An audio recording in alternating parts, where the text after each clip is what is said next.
Assalamualaikum warahmatullahi wabarakatuh.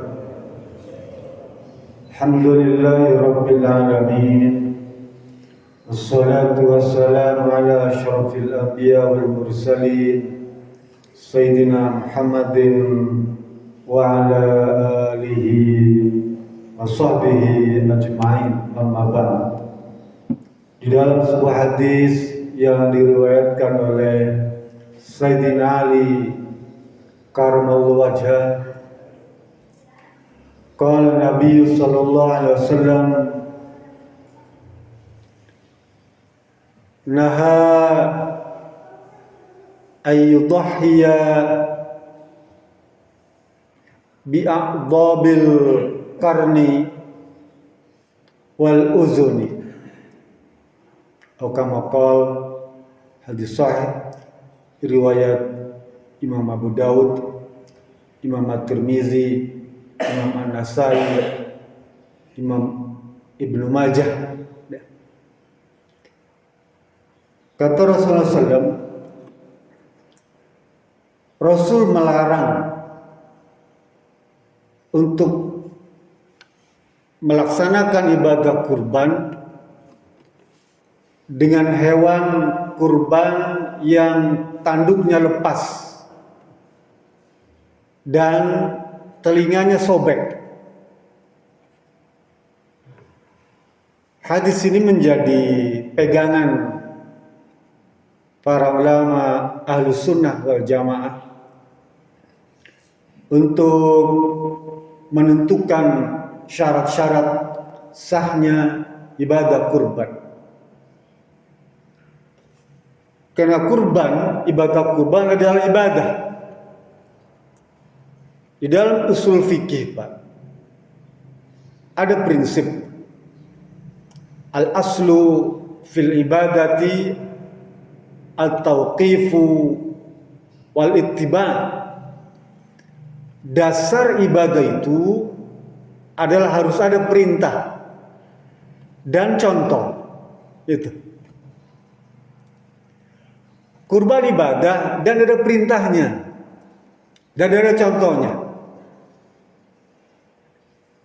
Pemilihan hewan kurban itu diperintahkan, Pak, dan dicontohkan. Dan tidak bisa kita mengganti hewan kurban itu sekehendak kita. Di Al-Majmu' Syarah Al-Muhazzab, Imam An-Nawawi menyebutkan bahwa yang boleh dijadikan hewan kurban itu gak banyak, Pak. Dari sekian banyak hewan ciptaan Allah itu gak banyak. Disebutkan dalam kitab itu Al-Bahaimatul An'am, cuma onta, sapi, kambing. Itu saja. Kan ada hewan lain. Di Arab itu ada keledai, ada kijang, gak boleh, Pak. Cuman itu saja. Ada Imam Syafi'i menambahkan membolehkan kerbau dalam qaul qadimnya, dalam ketika dipindah ke Mesir, karena di Mesir itu ada hewan kerbau, maka dibolehkan. Tapi kata Imam Nawawi, kalau kerbau hutan atau banteng itu, maka dia tidak diperkenankan untuk dijadikan sebagai hewan kurban. Kenapa begitu? Karena Rasul memerintahkan dan mencontohkan. Kembali ke hadis tadi. Jadi hewan yang dikurbankan itu harus hewan yang terbaik, Pak. Karena Allah dalam hadis lain, innallaha thayyibun yaqbalullahu ila thayyiban. Allah itu maha baik dan dia hanya menerima yang baik-baik. Sehingga kalau kita berkurban hewan yang cacat tadi itu, Pak, maka tidak dianggap sebagai hewan kurban. Karena memang diatur. Apa diantaranya? Tadi itu al-a'dhabil qarni. Dia lepas tuh, dia punya tanduk tuh, ya, nggak ada tuh, lepas. Dalam bahasa lain orang Arab menyebutnya al-musfarah. Al-musfarah itu al-mustaqsalah. Begitu juga al-musfar. Al-musfar itu yang telinganya cacat. Ada yang kegunting, ada yang terbelah telinganya, atau enggak ada telinganya. Langsung lubangnya saja. Maka dia tidak boleh dijadikan hewan kurban, baik sapi ataupun domba atau onta. Al-musfar. Yang kedua orang Arab menyebutnya al-musta'salah. Itu tanduknya enggak ada, Pak. Yang tanduknya lepas satu misalnya, apalagi dua-duanya, sehingga dia ada bekasnya itu tidak boleh dijadikan hewan kurban. Yang ketiga al-bahqai. Apa itu al-bahqa? Hewan yang buta sebelah, cacat matanya, nggak bisa lihat, ya, atau nggak ada matanya satu, maka tidak boleh.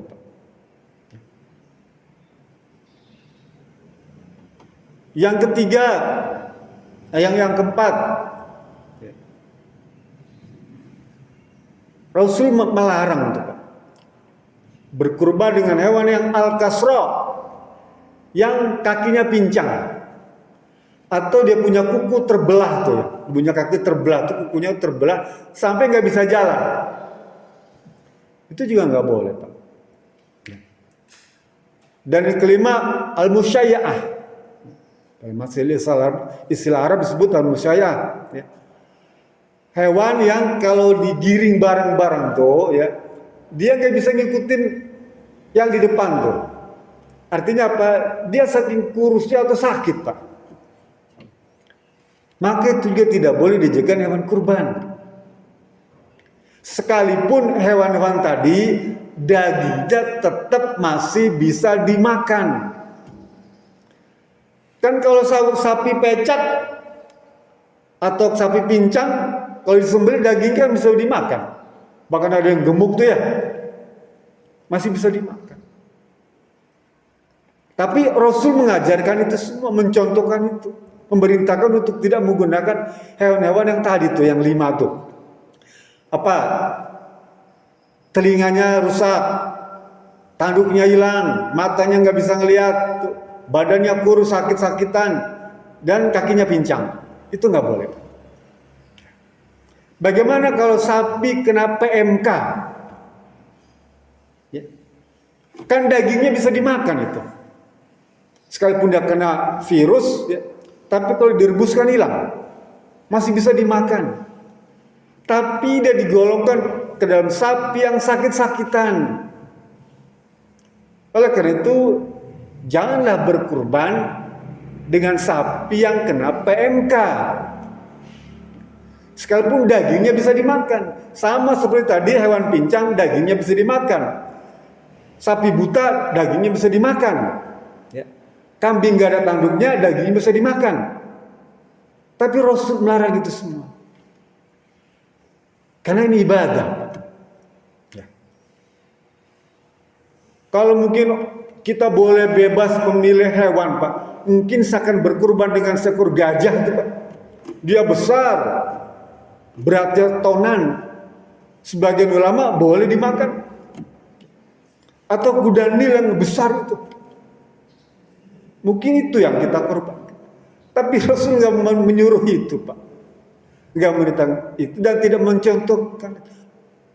Rasul hanya memerintahkan dengan hewan-hewan piaraan. Ya. Keledai bisa, tapi Rasul melarang. Kijang bisa, tapi Rasul melarang. Tidak boleh. Jadi yang dibolehkan apa? Unta, sapi atau kerbau, dan kambing.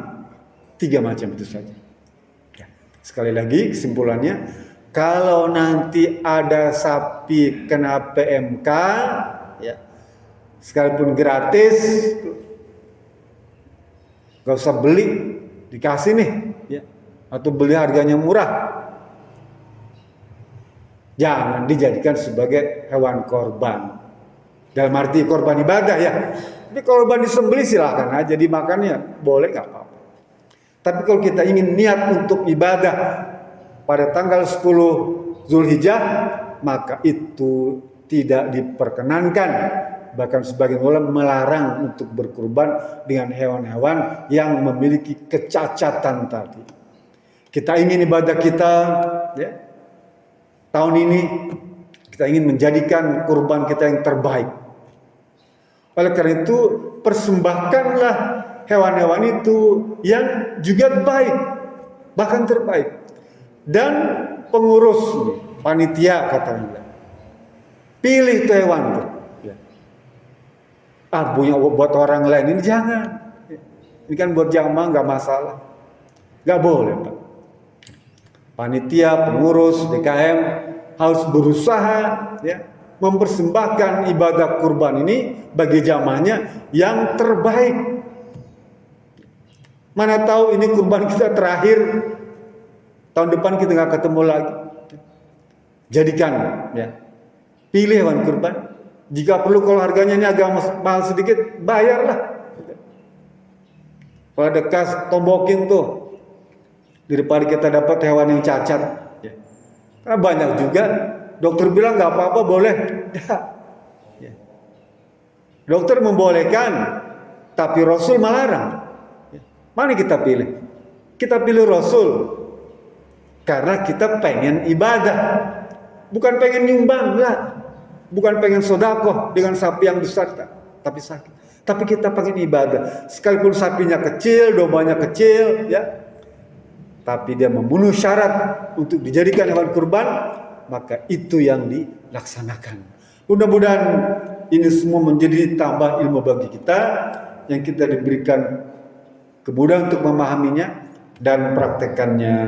Billahi taufiq. Assalamualaikum warahmatullahi wabarakatuh.